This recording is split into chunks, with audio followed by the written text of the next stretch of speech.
Si Benny Saturno, he was a church musician before he was a songwriter. And now, his songs are worth millions and millions of pesos. No?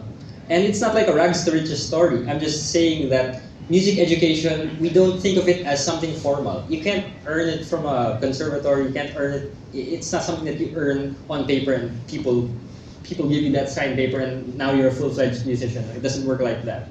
Formation happens in different areas now. And so what is the importance of this? Sorry, I'm delving a little now, but what's the importance of this?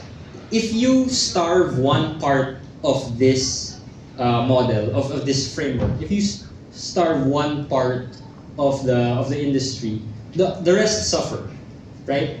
If you don't give access or opportunities for young aspiring musicians to hone their crafts, to learn from older musicians, to learn via institutions and via scholarships, you don't get artists, and then you don't get songs, and then you don't get sales, right? So it all is connected at the core of it.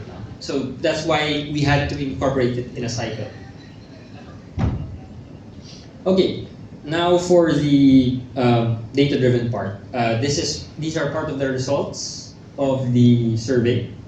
Right. The current status of the music industry. So this is using the responses of more than 700 respondents of the survey and 94 FGD participants. Most of the respondents are young adults and they're just entering their middle age. So this is from 25 to 35, 25 to 40 years old, 25 to 45 years old. Metro Manila, the participants of the survey were Manila-centric now. So we had deployed these surveys to different groups from different regions, but the results that came out showed that a lot of the participants were from Manila. Now that could be due to several factors. That could be due to access to the survey platform.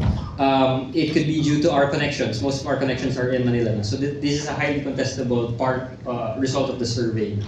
And most are male. Most of the participants in our survey were male. 71% actually were male. And 61% of them were single. So young men, usually. Most of the respondents have a college degree in a different discipline, right? Which just goes to show you don't need a degree in music. It's not prerequisite. It's a good thing to have sometimes, but it's not a prerequisite thing to have. Like, you don't need a license to practice music, which is part of the fluidity of the industry now. However, over 2/3 of those who completed college did not obtain a degree in music. Sorry, that's the detail. FGD participants attested to the expensiveness of trying to learn music in formal establishments via lessons, via workshops and seminars. Not many people had access to those kinds of formations. They had access to other kinds of formations, but the things that our institutions specialize in were somewhat lacking, apparently. And a large majority, 70% of the respondents are self-employed or freelancers, while 15.43% are employed. Hence, many of the respondents do not receive fixed monthly incomes. I guess this one was a predictable part of the survey, but it's good to have some kind of concrete data for which to hold on to when you imagine what kind of lifestyle a musician leads based on the kind of income that he can make.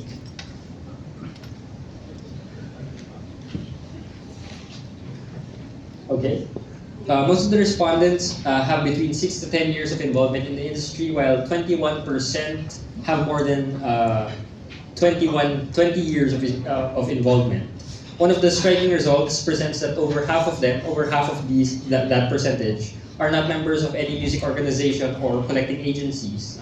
So the vast majority of people who responded to our survey results, they weren't affiliated with, they didn't have any kind of protection there. They weren't affiliated with collecting agencies that would enforce the collecting of copyright royalties or copyright dues for these artists.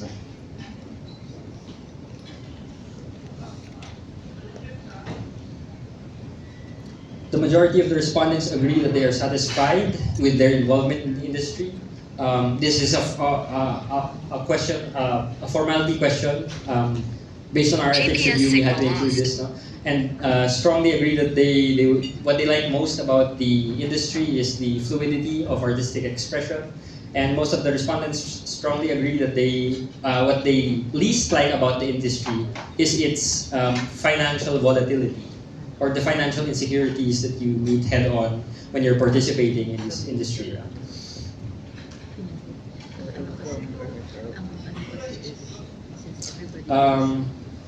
The majority of the respondents believe that their earnings before and during the pandemic were not adequate to sustain them. That's 52% of the respondents. And 52% of the respondents also did not receive any financial support from any agency or organization during the pandemic. Various forms of support and incentives from the government and private sector are important to encourage the respondents to continue their activities in the music industry. Financial and material assistance and incentives would help encourage musicians to dedicate themselves to improving their skill, increase the number of those competing in the international setting, and help Filipino musicians market to other countries, which is always a globalization is an expansion that's inevitable. So these are things that are lacking in the industry that can be helped, that can be addressed by government intervention or institutional intervention. I shall speed this up now. We're down to the strengths, the weaknesses, and the opportunities that we've derived from this study. Some of the strengths of the industry are that there is rich material and there is a rich human resource for the industry, which means that there are lots of people participating. We don't run out of our cultural wellspring is very deep. And the abundance of musical talents and prominence of overseas Filipino musicians around the world indicate not only a large music workforce, but also the diversity of talent and skill of Filipino musicians. A weakness is that I think during this time, when we conducted this study, it was apparent sa mga participants namin that the appreciation for the human resource for the consumption side of the music industry was very low. We did not patronize our own music as much at this time, which is so it's nice to hear that as of today, the top 10, the 9 of the top 10 artists that are being streamed now are Filipino artists, are local artists. And I do think in 4 years, since this study first started, there has been a bit of a dynamic boom in this part of the industry. So this might not be as true as it was then, but for a long time we struggled with sustaining the audience, with sustaining the audience that would patronize local music. And there is also a lack of collaboration between private companies and government sectors, as an FGD participant could attest. The music industry is the music industry is a big industry, as we have seen from global reports. Funding is very important. A lot of countries, the Swedish capital of music, Korea, they have all benefited from strong ties with the government, strong institutional ties. They have all benefited from legal intervention, even legal enforcement in the details of their industry. And a threat during this time, one of the threats that we derived from our focus group discussions was that the Filipino audience has a tendency to patronize equally or patronize more international artists or international music than music in the local scene. So what are the key findings of this study? I guess we already discussed that. No? There was still a Manila-centric parang landscape to the Philippine music industry. We weren't getting into the regions, which is funny because the regions seem to be able to sustain themselves very well then. in Leyte, in Tacloban, in Samar, they have versions of they have Waray pop, which is very prominent in those areas. No, Cebu has Vis pop. Tagum has been a cultural city for a long time. No? So hyperlocalism is a good thing in the industries. No? But like we have to start sharing within ourselves muna kasi Korea didn't become the superpower in entertainment that it is today. It took about 40 years. They moved away from being an industry that specialized in technology, in industrial equipment, and in household appliances like electronics, like refrigerators and air conditions. They moved away from that to becoming a cultural industry, but it wasn't an overnight success. In the 80s, they were already marketing Korean music to their neighbors in Japan, in Taiwan, in China. First, they infiltrated those parts of Asia before they got to Southeast Asia, a deeper hold on Southeast Asia, before they got to Europe, and then eventually the globalized part of the industry, whose center is usually the UK or the United States. No? So Korea took like 40 years to do that, but they had a definite roadmap to do that. They had government support, so there was an alignment of institutions that helped the trajectory of the music industry, of the Korean music industry, to become a global music industry. And you know what?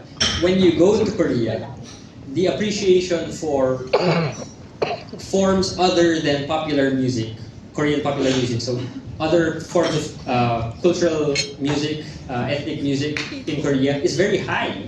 They put a premium on people who, on cultural workers who delve into the indigenous forms of dances and music in there. So they put a premium on the music of the self first before they started integrating that Western edge to that mix of Western and Eastern characteristics in what K-pop is today. So there was a unified effort to do that. Right. One of the other key findings, one of the key findings of our economists was that, okay, I think a while ago it was mentioned that the current standing of the Philippine music industry was at 18 billion now. 18 billion now. During this time, the estimate was 14.4 billion. This was in 2020 or 2021. But our economists pieced together methods of statistics derived from counterpart agencies in other countries. And their projection is that this estimates only about half what the music industry is actually worth. So this is including, this is 14.4 billion is excluding the live music sector, largely the live music sector. Deals that involve session musicians and artists, bands, bars, gigs, small gigs, equipment rental, things that are not usually done in paper in the music industry. So there's a large chunk of the music industry that isn't being recorded. And the only reason why we need to record this is we need a very, very strong argument to get politicians to look at us and acknowledge that the music industry is a giant in income generation in the country. It's a large economic player, and it's largely being unnoticed because it's not documented. For the simple fact that a lot of it is not being documented. The live music subsector of the industry is the biggest income generating part of the Philippine music industry despite its high production costs. It's largely informal and undocumented. There is an existing large music listening audience that can be cultivated, right? So we don't patronize, not everyone patronizes local music yet, but I think we're headed towards that realization that we have to do this together. That our stake in this is just as much as an artist's stake, as a musician's stake, as a record label manager's stake, as an A&R representative's stake, right? There is a lack of representation of music as a standalone industry in laws and policies too. So These are some of the key findings of the study. And here are the recommendations.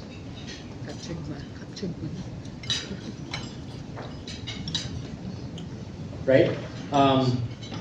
Inclusion of music as a standalone sector in Philippine Creative Industry Development Act, the urgent need for a centralized music council.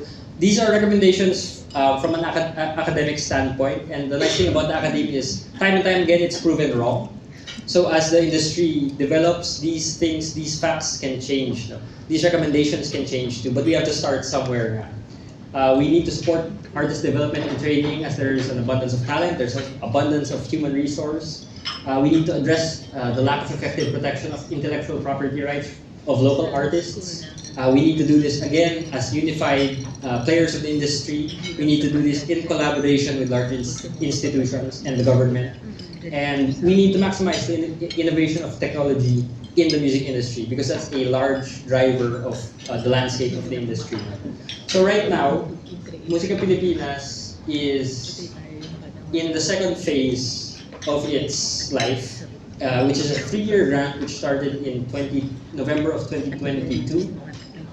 And right now we're in the second year, and so this coming year, from November to October 2025, is the last year of our study. We'll be publishing a roadmap for the development of the music industry, for a 10-year plan for the development of the music industry, which we'll be submitting to the Senate and Congress with the strong backing of the Department of Trade and Industry, which we're working closely with, so that we can get to work on the administrative and government side of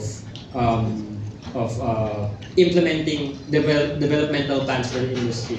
But this is why things like this, events like this, are very important to us, because we have to involve people from the ground up and people from the top down. It's not something that we can do as on our own. Whether we like it or not, we're a community, and I think we'll have a much better time if we enjoy working with each other then towards a singular goal, which is to make this economy, this part of the economy, as robust as it can be, so that artists can continue creating, so that we add to our cultural worth, our cultural material, and so that we realize that there is life in these parts of the economy. It's not just like let's drop we need to industrialize like this. We need to build all of these things first before we were able to create jobs for people. Right? They're here. The cultural assets, they're here.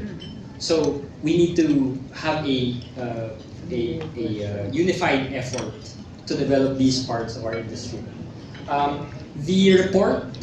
The report of our 6-month research will be available at the end of the year. We've just finished doing the layout of the monograph. Some of you we've already talked to. We're already going to provide copies of the report as soon as it's available. But for anybody else here who wants to link up with us, who wants to get a more comprehensive version of this presentation, which is in the form of like a 160-page report with data on the industry, I encourage you to link up with us so that we can share this as soon as it's available, so that we're on the same page when the implementation happens next year, as we publish the roadmap for the 3 years. That's it. Sorry for taking so long. Thanks so much. Thank you so much for that.